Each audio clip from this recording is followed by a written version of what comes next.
Oke, baik. Kita masuk ke penjelasan yang pertama tentang operator yang ketiga, yaitu implikasi.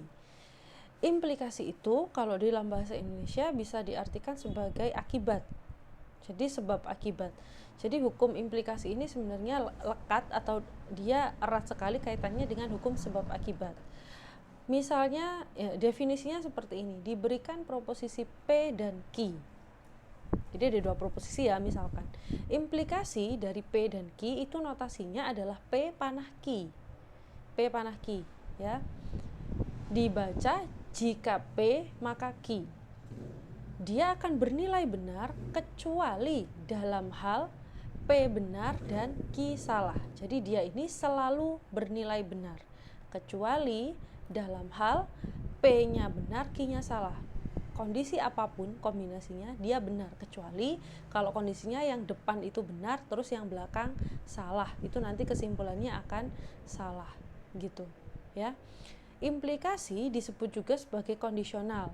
Jadi ada buku juga yang menyebutkan tanda seperti ini disebut sebagai kondisional gitu ya. P-nya itu disebut sebagai premis, Q-nya sebagai kesimpulan. Jadi kedudukannya P-nya itu premis, Q-nya adalah kesimpulan gitu ya. Yang harus saya tekankan beberapa di sini adalah yang pertama penulisan tanda. Kalau kemarin konjungsi dan disjungsi kita hanya memakai simbol yang menyerupai huruf V, terbalik ke atas atau terbalik ke bawah. Kalau untuk implikasi kita pakai panah biasa. Nah, karena panah ini digunakan sebagai operator yang menunjukkan kata implikasi, maka berarti mulai dari sekarang kita harus latihan mentertibkan ketika menulis yang bukan merupakan implikasi, maka kita tidak boleh lagi menggunakan tanda panah. Biasanya kan kita sering tuh kalau ngerjakan gitu ya, habis ngerjakan, set misalkan 3x sama dengan 6, terus panah X sama dengan 2 gitu. Nah, sekarang kita harus mengurangi penggunaan yang seperti itu, penggunaan tanda yang tidak perlu. Kenapa? Karena memang dalam matematik setiap simbol punya makna gitu. Kalau tidak sesuai dengan penggunaannya, maka justru nanti kalimatnya akan menjadi tidak bekerja gitu ya. Jadi mulai sekarang kita tertibkan yang tidak perlu pakai panah, tidak perlu kita pakai panah ya. Untuk implikasi sendiri pun tanda panahnya juga harus menggunakan tanda panah yang proper ya. Bisa seperti ini, seperti yang Anda lihat di layar. Ini panah panah satu. Panah satu itu apa maksudnya? Satu strike. Bisa juga pakai double strike, yang double set 2 gitu, itu juga boleh gitu ya. Sayangnya saya tidak tulis di sini. Dibaca jika P maka Q. Dia selalu bernilai benar dalam hal kecuali dalam hal P benar dan Q salah. Nah ini loh, Anda bisa lihat ya. Misal ini dicontohkan punya dua proposisi ya, P sama Q contoh.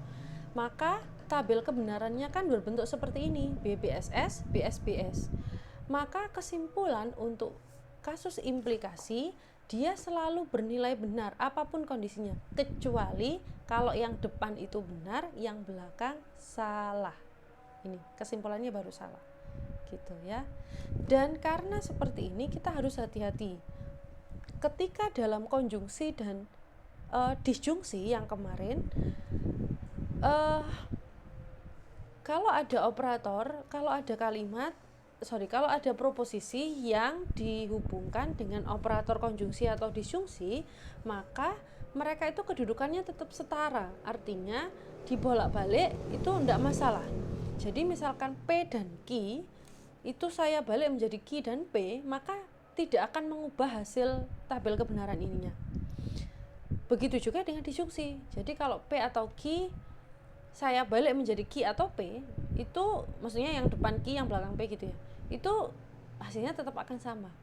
Tapi berbeda dengan implikasi dan biimplikasi. Jadi dua operator ini sudah operator yang tingkatnya agak sedikit naik gitu loh, sehingga P maka Q ini karena panahnya mengarah ke sana, maka tidak bisa kita bolak-balik gitu.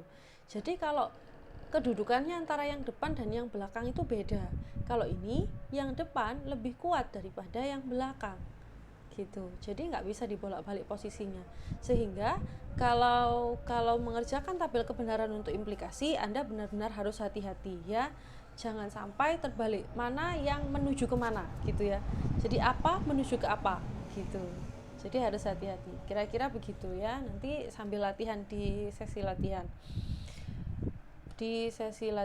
Nah, contoh implikasi seperti ini. Nah, proposisi implikasi. Oh ya, sebelum ke contoh yang ini, saya mau kasih Anda contoh yang paling mudah.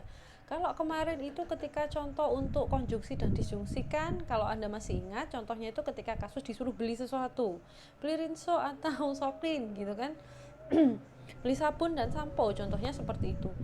Untuk kasus implikasi, saya biasanya memberikan contoh ke mahasiswa itu adalah dalam bentuk Anda berjanji kepada seseorang. Jadi ketika Anda menjanjikan sesuatu kepada orang lain, itu berarti Anda sedang melakukan hukum